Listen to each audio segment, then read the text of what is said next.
The Spirit of Massage, Book 3, by Moving Crafts. Introduction. This is the third book in the short series, Spirit of Massage. The purpose of these short books is to create a space and a structure for the intangible, the philosophical, but ever important topics that surround the idea of massage as a professional practice. In the first book, these ideas were introduced within the context of massage in general. In the second, they were discussed in terms of what things can be done by the professional in between massages to foster greater awareness, practice some of these intangible skills, or to create structure to support yourself. In this book, we focus on the time of the massage itself. How do we, when we meet our clients and work with them in that space, hold ourselves in a gentle, aware, giving, and non-judging space? That is the discussion in this book. Presence of the Giver. In Book 1, the presence of the giver is identified as the foundation for creating a sense of calm and of being in a safe space. When we speak about the presence of the giver, we mean the energy, the mindset, the attitude, and the demeanor of the masseuse. Being able to exist in a calm, non-judging space is, in essence, your goal, energetically speaking. It is not a front or something superficial. It can be if you try too hard to appear as such, but authenticity is your target. This means that whatever your client brings into the space, you can perform your task without being distracted by it, and your client has the greatest opportunity to benefit from the massage. Admittedly, being all of these things energetically and authentically, it takes practice, and it isn't something you can just turn on with a switch, although the more you do this, the closer you may get to switching quickly into that energy. And, as mentioned, many individuals getting into this line of work have some familiarity with the concepts and some experience or even a practice with meditation. Clearing one's mind and being empty of thought and attachment, well, that sounds great, but for most of us, the reality is that we are constantly working toward that goal rather than trying to fully embody it. Whatever remains is our karma, our human fault, our lesson, whatever you'd like to call it. Don't fret about it. Just give yourself some time in the studio to have a silent sit in advance in which these thoughts and tensions can flow and pass with no more relevance to you than leaves in the wind.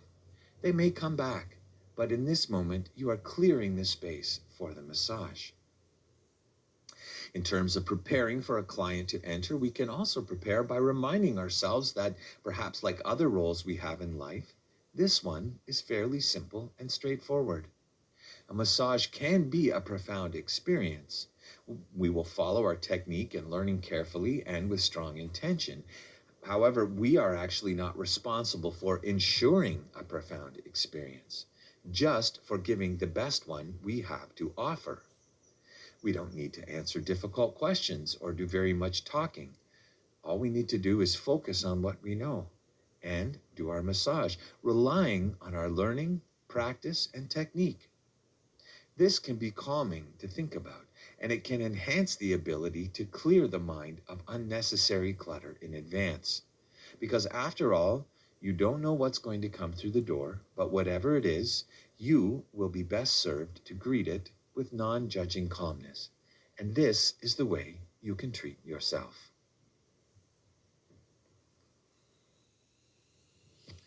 Presence of the receiver, communication, and tolerance.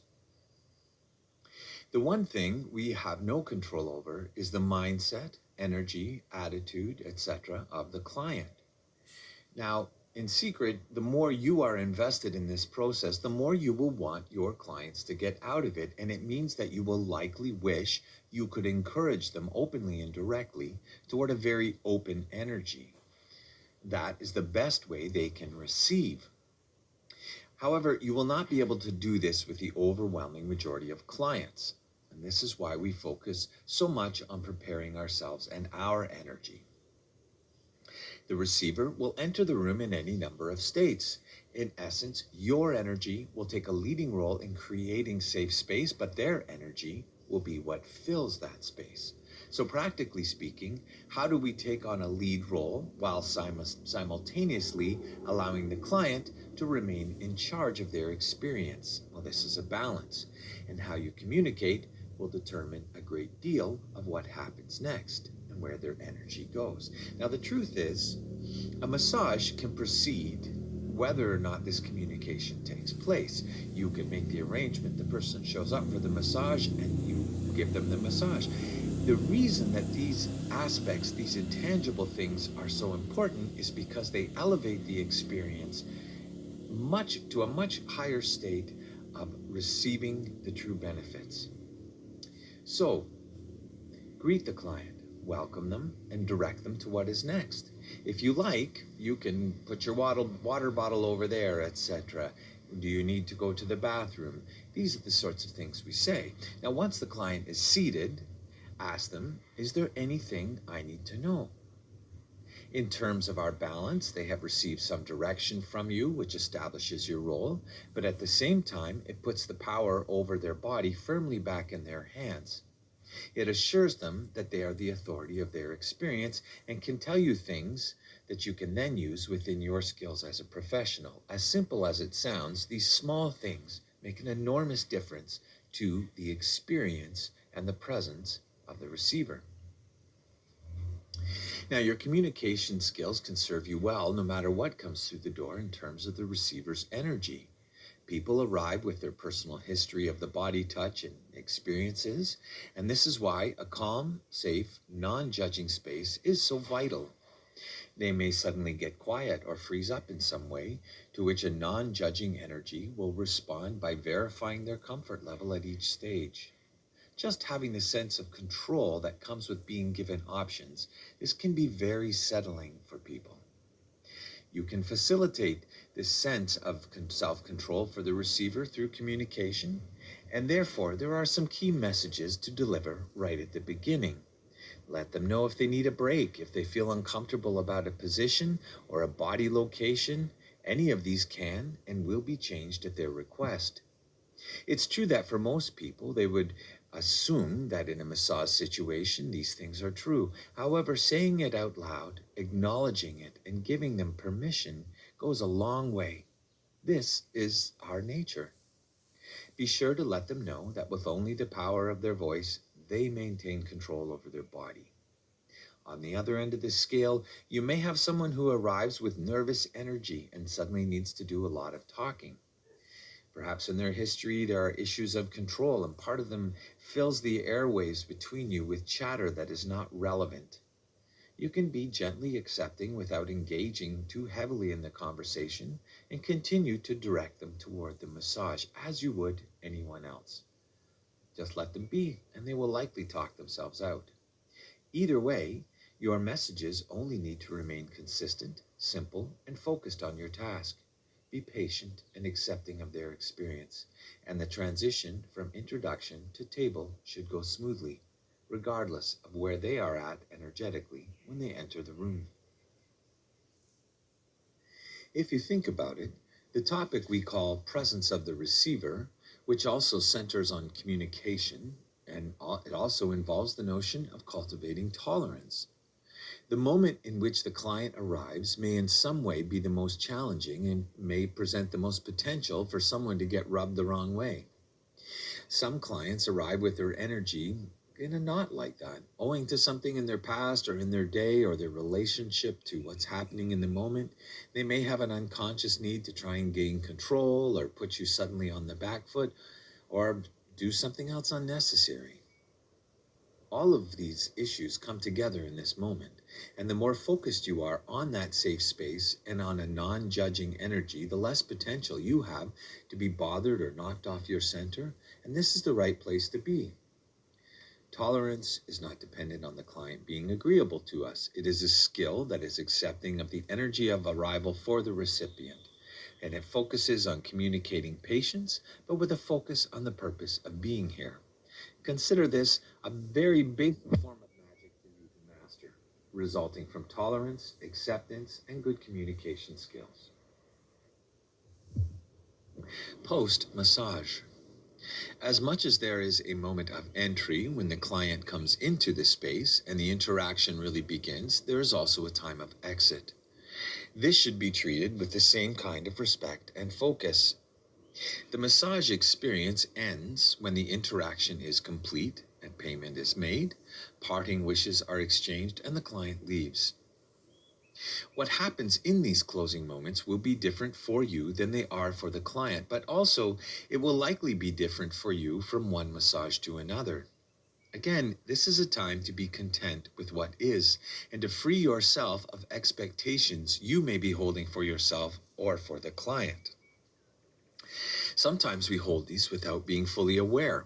Developing the awareness of what we may be holding on to in terms of expectations can take some work, and even for accomplished practitioners can be an ongoing process. This is simply the nature of being human. However, that does not mean you cannot become accomplished in this regard, because you can. Consider the things that need to happen in order for the final transition of the client from the massage table back into themselves, concluding the business transaction and exiting. The client is made aware the massage is over through communication, and they may take their time to return to their body, sit up, perhaps put their clothes back on, and prepare to re-enter the world. This is usually a quiet time where we leave them alone, in which the space of the receiver is respected. At some point, they will naturally engage with you, which is your cue that they are ready to return from their massage trip. This has the potential to be an awkward moment between giver and receiver if you let it, but if you are in your non-judging space, it can be very calm and very positive. This is why your energy again should lead in a calm and accepting way through to the end of the interaction. Be aware of yourself and the need you may naturally bring into this moment. How much, for example, do you want a compliment? Are you looking for one? Is there something in your ego that wants or needs approval? If there is, there's nothing wrong with that. That's human. But it is just simply misplaced in the moment. Of course, we naturally want to know that our giving was well received, and we want to learn from the experience of the receiver. Most of the time we get this affirmation, but again, to be in a balanced state in this moment is to have no attachment to whether we receive a compliment or not. An authentic, brief acknowledgement is always nice to receive, but in truth, this is a moment in which ego can also play its regular games and catch us, or the client, or both, and drag us towards something inauthentic and unnecessary. For example, what does it mean if someone goes overboard with their compliment, claiming that you are the best or that was the best ever? Like all statements of superlative, best, greatest, number one in the world, it's not likely fully sincere, even though it is expressing something, perhaps authentic. Someone may very well have had the best massage experience they ever had, and that they tell us this authentically. We can be happy for them and take some credit for ourselves. But it will not serve you well in the long run to take this compliment too much to heart and let it change how you see yourself, simply because this can limit your ability to deliver a great massage again. Now, what does it mean if the compliment you receive leads you to quietly think yourself better than your colleagues? Perhaps you start to even think that every time you massage someone, they should respond in this way, that they need to realize how lucky they are to be getting a massage from you. These are things that can happen, and it means your ego needs are leading you away from a balanced state. And in the end, you may be so distracted by this story about yourself, you lose touch with being in the moment for each and every massage. And ironically, this leads you to start giving bad ones. Ego has a kind of sugar addiction to compliments, and it's just really not good for anyone. So, compliment or not, it's just fine. Take each moment as it comes and let it pass.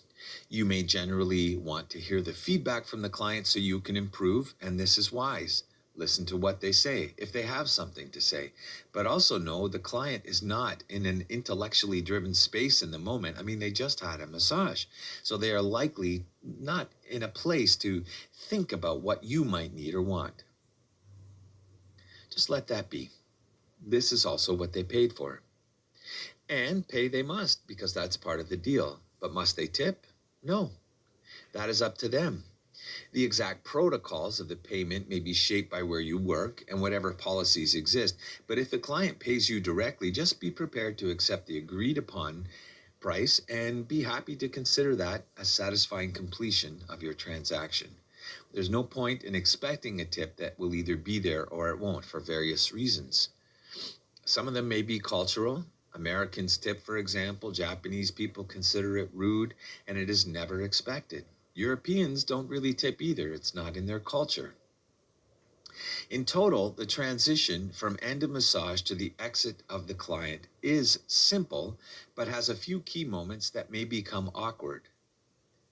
Again, managing these correctly leads to better reputation, future work, more gratification from your client, and perhaps for yourself, even in ways in which neither of you may be consciously aware.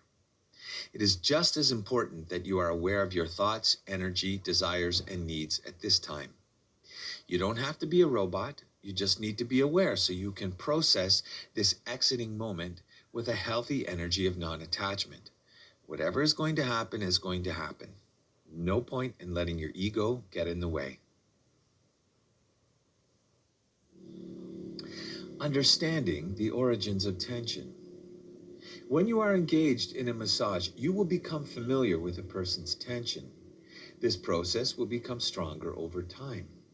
When you are giving a massage, you are not responsible for finding the source nor resolving all the tension that is present. You may, however, once you are more practiced, notice these particular points of tension and quietly decide to dedicate more time to them. This will become part of what you do. If you feel like this will alter the massage from what is expected, perhaps because of time limitations, you can communicate this to your client in the moment and ask for their permission or thought. Another experience you may have can come from someone with chronic injury or strain, sometimes associated with athletics or dance or another moving craft, for example, although it can come from anywhere.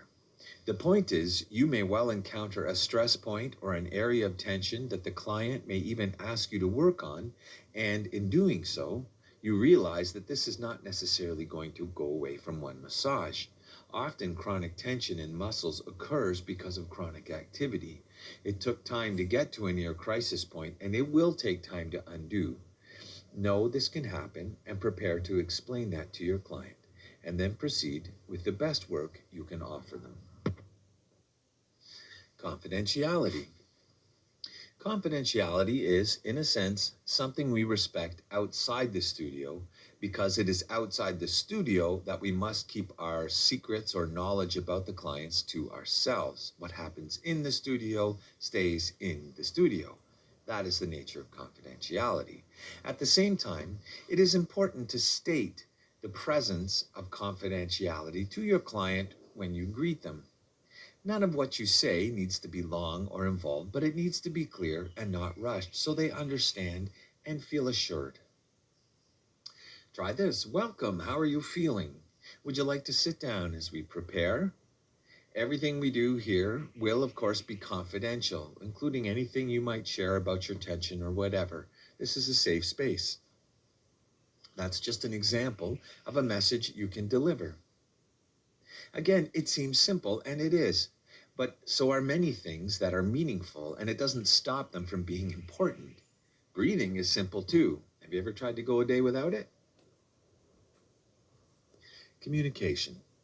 Communication in massage is a fairly simple process, and it has been discussed in books 1 and book 2.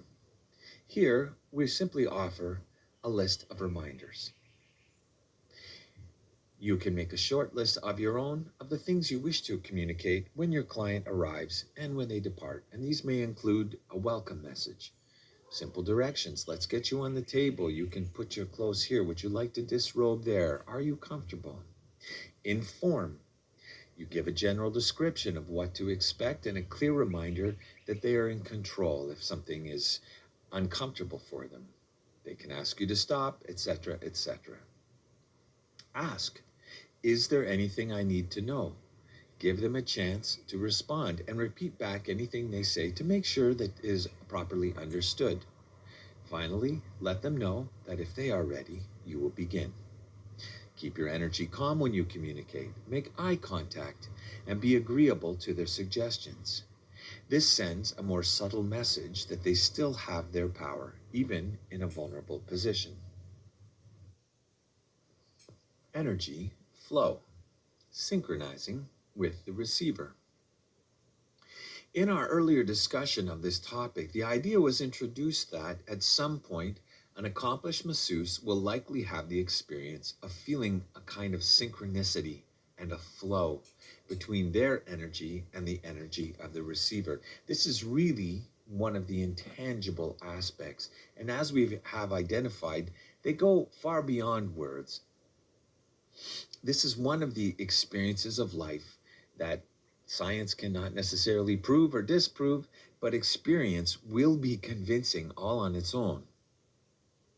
As a general rule, when we feel like we're having an intangible experience of energy, it's best to worry less about figuring out what exactly it is and where exactly it's coming from. Simply let it exist without too much thought or judgment. It isn't necessary.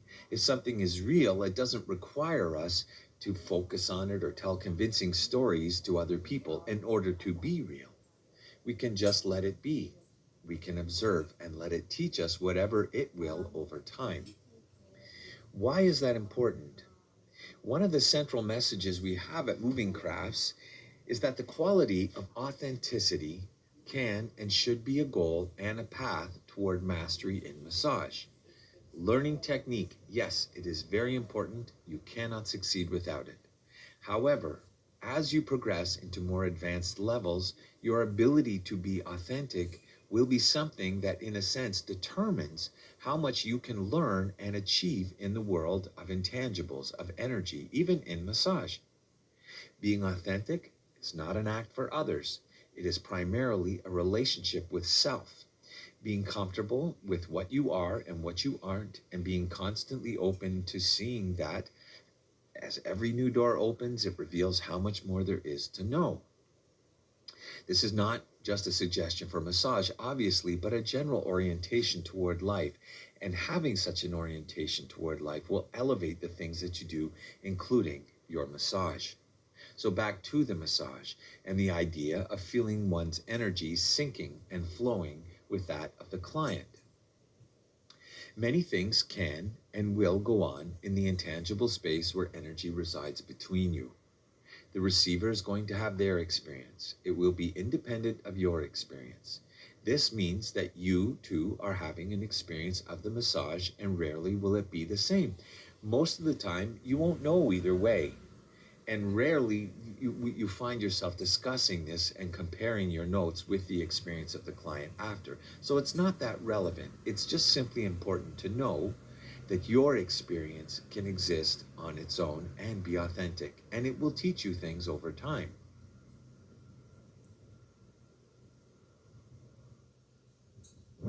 Self-care for the masseuse. The more intensive and time-consuming aspects of self-care for the masseuse will obviously take place outside of giving massages. Wouldn't make a lot of sense for a client to come in and get settled only to have the masseuse say, I just need a few minutes for myself, going to do some stretching, please don't interrupt.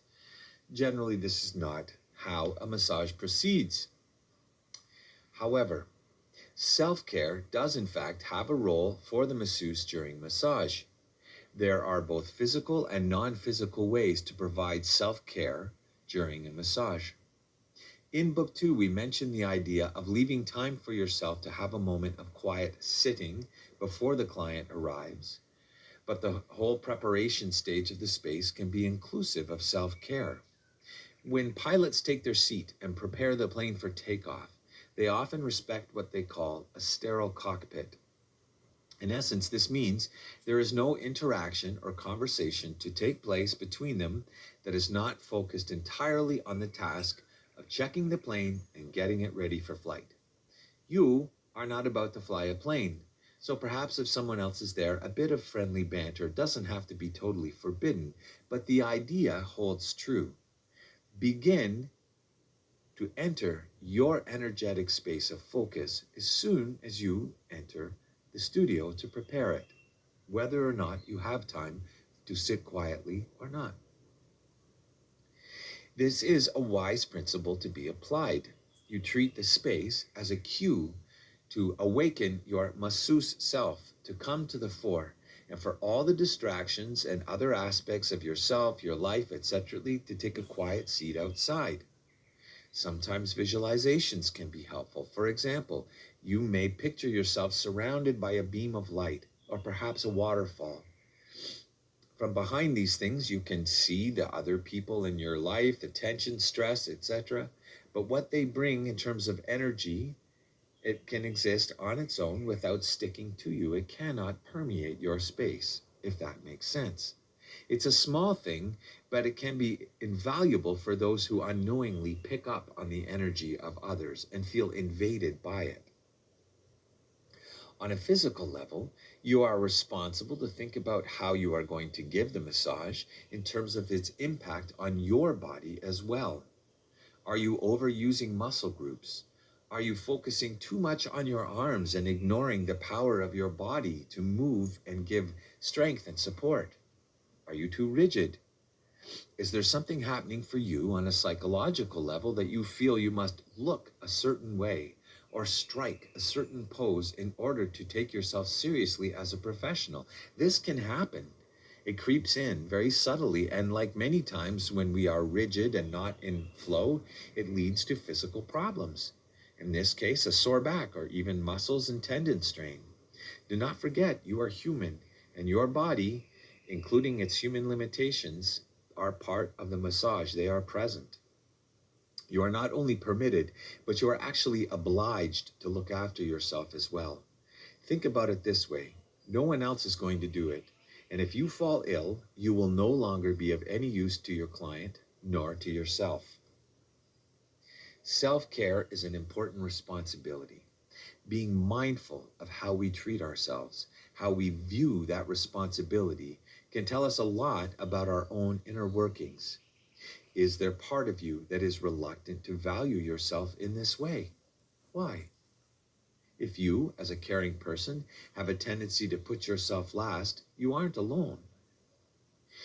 It is vital to your ongoing success that you think about why that might be, or how you might change it.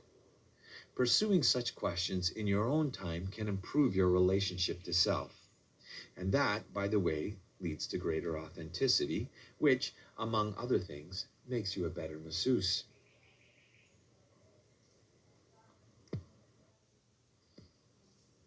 And our final topic, care of the studio and equipment. Now, in truth, caring for your equipment and space is such an entry-level standard that it hardly seems worth mentioning or discussing further. If you aren't prepared to take care of your investment and to show a level of care to your client through basic cleanliness, you're just not in the right profession. It is worth noting, however, one more time, that some things are cliche because they are almost always true. For example, first impressions of the client coming into the space will determine a great deal about their comfort level, but also how they perceive the service, how they perceive your massage in the end.